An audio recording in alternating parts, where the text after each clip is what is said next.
Hold hold hold hold.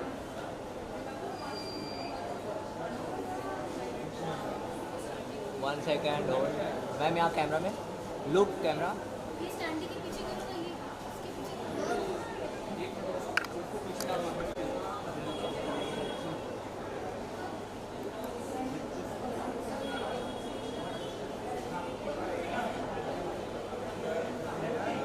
Thank you. आपको देखा सब लोग एक्साइटेड हो गए।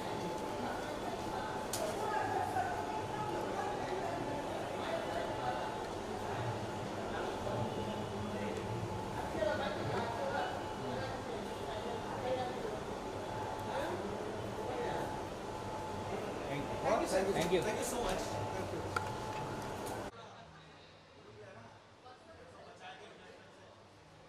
Hello, how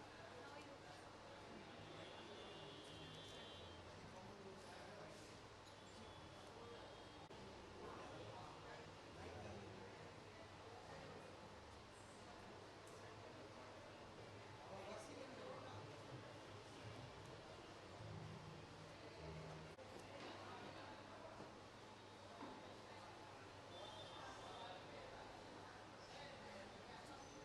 So I'm very happy to be here.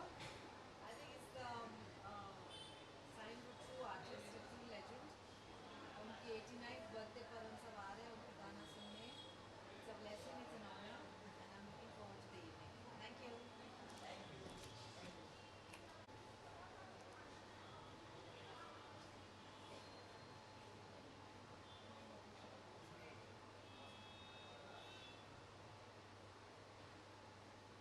Sari अच्छी लग रही है आपको। स्पेशल आज पहन के आई हूँ क्योंकि आज एक ऐसा दिन है and I am so happy that आज मैं यहाँ पर हूँ और आज उनका 89 बर्थडे पे मैं बहुत बहुत शुभकामनाएं बधाइयाँ देती हूँ. I am really happy to be here. आज मुझे सुनने का मौका मिलेगा. सोलो सोलो कर ले एक बार। साथ से करो ना. पहले आप सोलो कर लो। नहीं नहीं एक ही साथ कर लो. एक नहीं सर, स्टोरी अलग अलग बनती है ना सब। अरे कोई स्टोरी पे चलो मैं जल्द देखना है परफॉर्मेंस देखना है. फाइट की नहीं। परफॉर्मेंस देखना है. हाँ ये है।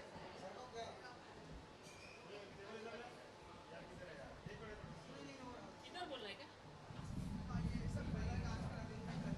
अरे जावेद साहब नहीं आएंगे तो हम लोग करेंगे क्या? उनका भी करेंगे, जावेद साहब का भी करेंगे ना। अच्छा बाद में बात. अच्छा हाँ, ये तो ये सब छप जाएगा, क्या कर रहे हो यार। हाँ जी, यहाँ आ जाओ ना।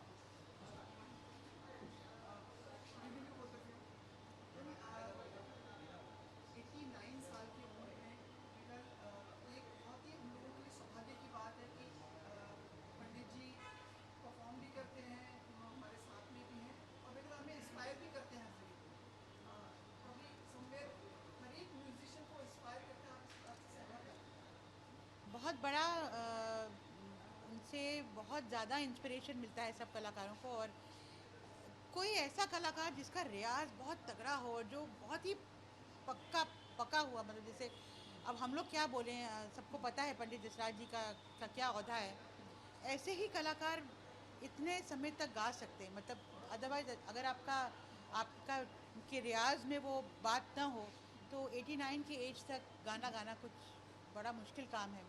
और वो तो क्लासिकल, पूरा जो क्लासिकल है उनकी गायकी, तो कितने कितने पक्के कलाकार हैं ये हमें पता चलता है कि 89 की एज में भी वो कॉन्सर्ट्स कर रहे हैं, कॉन्फ्रेंसेस कर रहे हैं.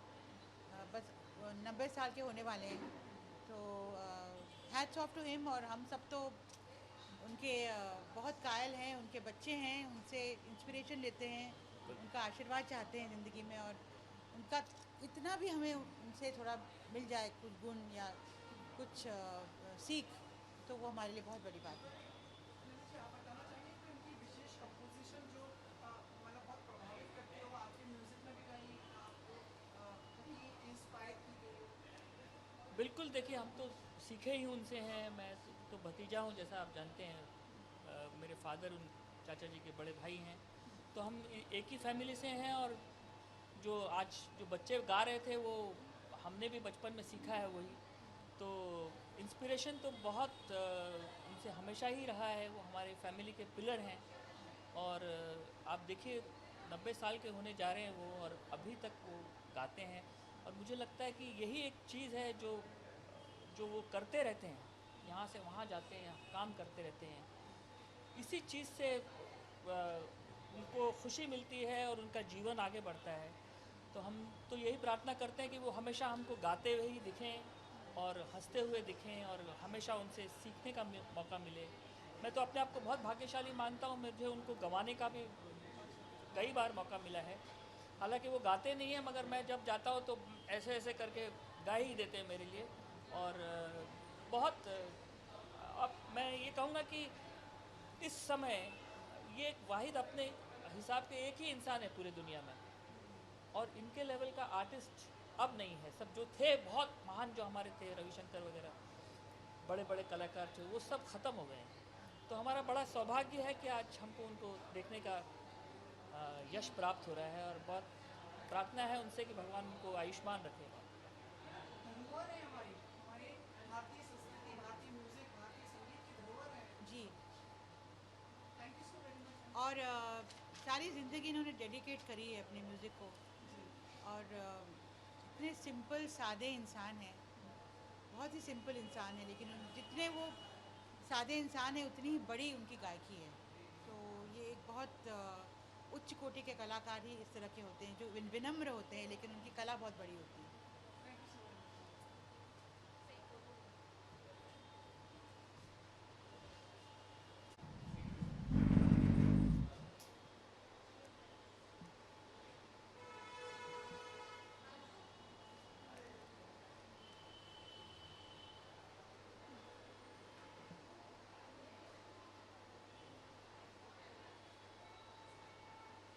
Thank you.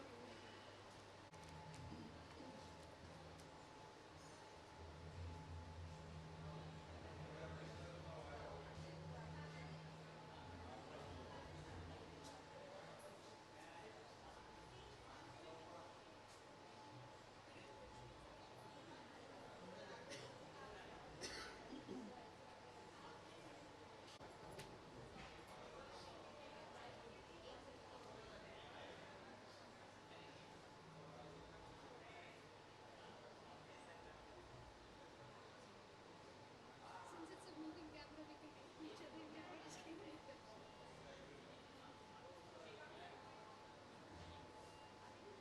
Yeah, they would. Mics in here. Should we be?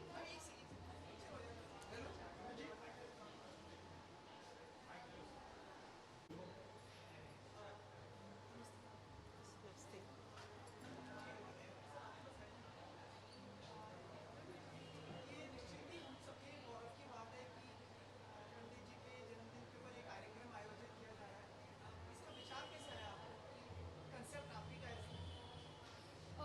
सही मानों में तो एक्चुअली थॉट इसीलिए आया कि 90 के दशक में बापूजी ने पदार्पण किया है, 89 इयर्स के वो हो गए हैं, तो एक बहुत इम्पोर्टेंट दशक है, और सोचा कि इसको जितने संगीत प्रेमी हैं उनके साथ हम मनाएं, और क्या कुछ ऐसा किया जाए जिसमें कि उनकी संगीत की यात्रा को सेलिब्रेट करें, जो उनकी जो संगीत के जो अलग अलग मोड़ हैं, जो टर्निंग पॉइंट्स हैं, उसको हम सेलिब्रेट करें। तो इस उनकी खुद की जो एक ऑटोबायोग्राफिकल म्यूज़िकल इवेंट है, जहाँ पर वही सूत्रधार हैं और वो संगीत की यात्रा से लोगों को अपनी अपनी बातें बता रहे हैं। तो ये बात है। कविता जी, पंडित जी का होना मतलब हमारे लिए एक धरोहर है, न सिर्फ संगीत बल्कि उनका जीवन ही हमारे लिए काफ़ी प्रेरणादायक है। कोई आप अपना कोई ऐसा बता सकती हैं जो आपके म्यूज़िक, संगीत, आपकी गायकी में प्रभाव रहा हो? पहले तो मैं गुरुजी या पंडित जी को मैं अपने उनके 89th या 90th बर्थडे कहिए मैं बधाई देना चाहती हूँ, और ईश्वर से मैं यही प्रार्थना करूँगी कि वो 100 क्या 200 साल तक जिए, और हम जैसे लोगों को इनकरेजमेंट, एक प्रेरणा। एक तो होता है कि जन्म लेना, मैं खुश हूँ कि मैंने संगीत के क्षेत्र में मेरा ज़िंदगी इस रास्ते में चला है, पर खुश इसलिए हूँ कि ऐसे टाइम में जन्म हुआ कि पंडित जी जैसे लोग के साथ उठना बैठना, उनको गुरुजी बोलने का मुझे सौभाग्य मिला। इसके लिए मैं ऊपर वाले से बहुत शुक्रगुजार हूँ, क्योंकि 6-8 पंडित जी के साथ 76 में मेरी पहली मतलब फॉर्मल मुलाकात हुई और कान कहानी सुनियो करे में मैंने गाया। और तब Durga was a very very small, very small girl, और इतना सुंदर हमने एक ड्यूएट भी गाया था। और वो उनके मैं कॉम्पोजिशन सीखते सीखते बहुत कुछ उनसे सीखने को मिला। फिर उसके बाद उनसे शिवाजी पार्क में घर जाके म्यूज़िक सीखने का मुझे सौभाग्य मिला और उनको गुरुजी कहने का सौभाग्य मिला। तो एक होता है कि म्यूज़िशियन की एक लाइफ, पर पंडित जी के बारे में मुझे यही लगता था कि हर बात पे वो हमारे लिए मिसाल हैं।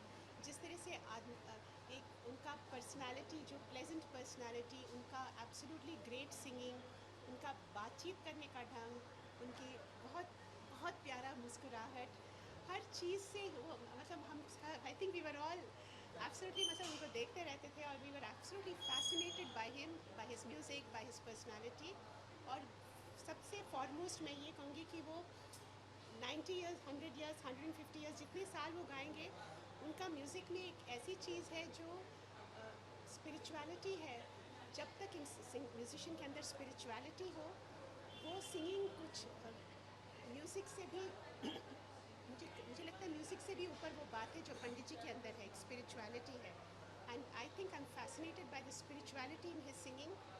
I find every note makes me think of God, and for me those are the musicians who stay foremost alive in my heart, people who make me think of good things, people who make me think of the right path in life, people whose music takes me closer to God. And I'm fortunate that I've had just a few moments of my life with him, and I'm fortunate that I've had that and grateful to God for that, and all my blessings to him, his family, and may they live to be 100 years too and continue with his great tradition of music. Thank you very much.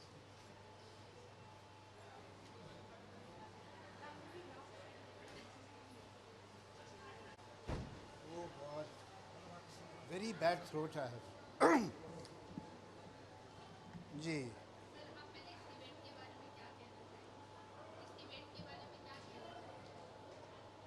ये तो हर साल होता है और हर साल होना चाहिए और बहुत बरसों तक होते रहना चाहिए।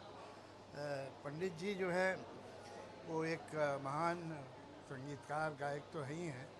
मैं समझता हूँ हिंदुस्तान की जो हमारा संस्कृति है, हमारे जो सभ्यता है, हमारी जो परंपरा है, उसके जो बड़े ऊंचे ऊंचे मीनार हैं, लाइट हाउसेस हैं, उनमें से एक हैं। और हम सब के सब जो हैं उनसे मोहब्बत भी करते हैं, उनका आदर भी करते हैं और उनके चाहने वाले भी हैं।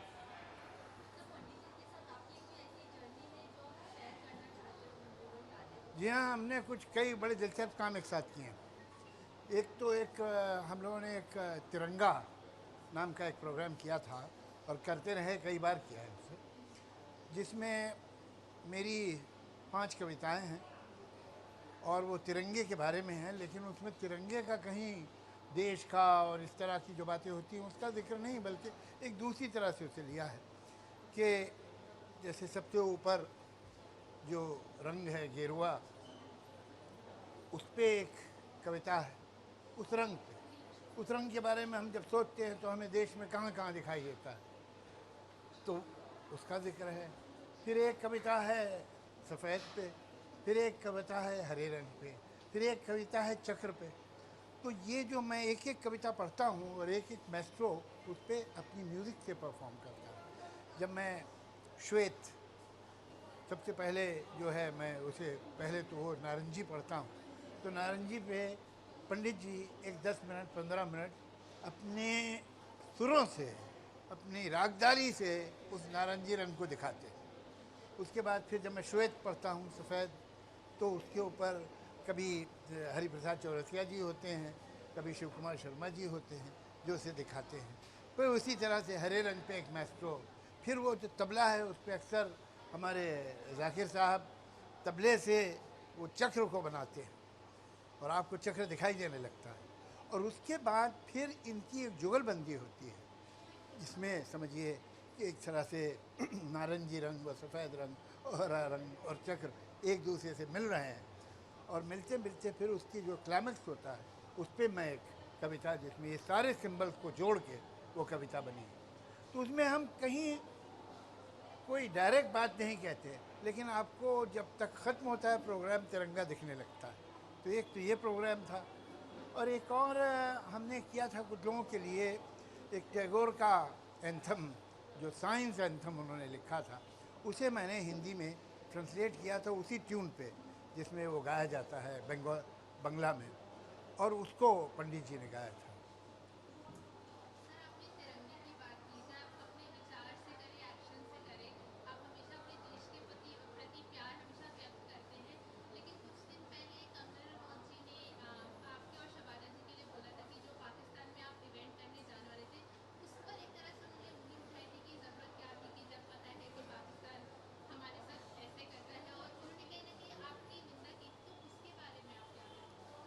अरे अब देखिए, आप कुछ भी करें, कुछ लोग निंदा आपकी करेंगे, उसकी आप फिक्र ना कीजिए। लेकिन ये कि वो एक दूसरा समय था, और उससे पहले हमारी ट्रेड भी बहुत होती है। अभी टमाटर तो अब बंद हुए ना, बहुत सारी बिजनेस भी साथ में होते हैं।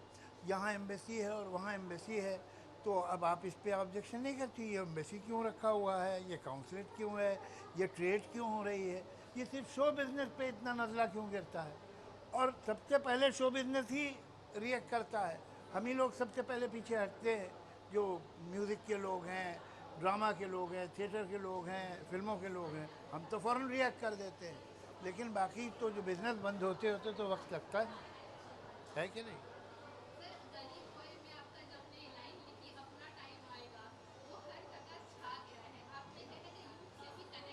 आप कुछ मेरे बचपन के बारे में भी सवाल करेंगे भी या नहीं, मैं पूछ रहा हूँ। इतने सारे सवाल कर रही है, तो चाइल्डहुड के बारे में, कहाँ बचपन मेरा गुजरा, कैसे गुजरा, ये भी टॉपिक इंटरेस्टिंग नहीं। Thank you very much. लेकिन आज एक ख़ास ओकेजन है, आज जो सवाल है वो इसके बारे में कीजिए। होली आने वाला है, हम लोग के घर में तो बहुत बड़े पैमाने पे होली होती है। जानकी कुटीर में जो बिल्कुल सामने है पृथ्वी थिएटर के, वहाँ पर कैफ़ी साहब का घर है, और अब तो वहाँ कोई रहता नहीं है भी, लेकिन बहरहाल वहाँ पर ये सारे जो बड़े फंक्शन होते हैं वहीं होते हैं। और अभी 21 तारीख को वहाँ बहुत बड़ी होली है, सब लोग आएंगे, आप लोग भी आइए। Thank you. हैं, ये मुझे पता नहीं क्यों, जैसे हैप्पी दिवाली या हैप्पी क्रिसमस या हैप्पी ईद तक तो ठीक लगता है, लेकिन हैप्पी होली जो है वो बड़ा स्टिमड लगता है। हैप्पी होली नहीं, होली है बोलते हैं। हैप्पी होली तो ऐसा लगता है शर्मा के कुछ एक चुटकी रंग बस में दिया है, इसमें एक थोड़ी सी वाइल्डनेस चाहिए, है कि नहीं।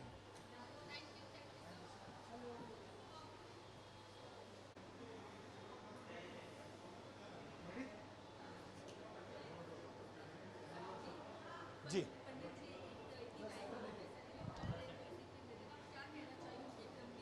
मैं क्या कहूँगा पंडित जी के बारे में। ये सारे जो है वो ये हिमालय हैं, और आज इन्हें देखने को मिल रहा है, इन्हें छूने को मिल रहा है, इन्हें सुनने को मिल रहा है। इससे बड़ा सौभाग्य और क्या हो सकता है। दरअसल मेरा और जसराज परिवार का जो संबंध है वो आज से 32 साल पुराना है। 1986, 85, 32-33 साल पुराना है। मैं एक सीरियल करता था कॉल्ड फास्टर फेणे, जिसको प्रोड्यूस करती थी मधुरा जसराज जी, पंडित जी की बीवी। तो उस ज़माने में घर पे आना जाना होता था, और तब पंडित जी को ऐसे उनका रियाज़ सुनने का मौका मिला, और आज इतने सालों बाद फिर एक बार उन्हें मिला और उन्होंने पहचाना मुझे, ये मेरे लिए बहुत बड़ी बात है।